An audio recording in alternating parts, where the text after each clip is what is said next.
தாராபுரம் சட்டமன்ற தொகுதியிலே உட்பட்ட பல மாணவர்கள் இன்று பட்டதாரியாக வெளிநாட்டில் படித்துக் கொண்டிருக்கிறாங்கன்னா அவங்க வீட்டுல அவங்க அம்மா அப்பா ஆடு மேய்ச்சு ஆடு வித்து இதே கன்னிவாடி சந்தையில வித்த மடத்துல தானே அவன் படிச்ச ஊத்தி கொடுக்கறத அரசு பணியா இருக்கிற போது கன்னிவாடியில் ஆடு மேய்ச்சு விற்கிற விற்பனையாளர் அவன் அரசு பணியாளராக இருந்துட்டு போறியா?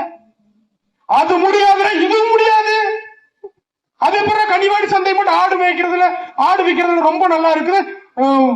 ஆட்டாவா போகுதுன்னா விவசாயிகள் ஆடு மேய்ப்பவர்கள் எதற்காக தன்னுடைய பிள்ளை பட்டதாரி ஆகணும், அவர்கள் மேல் படிப்புக்காக போகணும் அப்படின்னு ஆடு மேய்ச்சு குரங்காட்டுக்குள்ள ஆடு மேய்ச்சு மட்ட மத்தியானத்துல வயிற்றுல நெருப்ப கட்டிட்டு சோத்த கட்டிட்டு அங்க போய் ஆடு மேய்ச்சவனுக்கு தான் தெரியும் ஆடு மேய்க்கிறத அரசு பணியை அறிவிச்சா அவன் எவ்வளவு சந்தோஷமா இருப்பான்னு.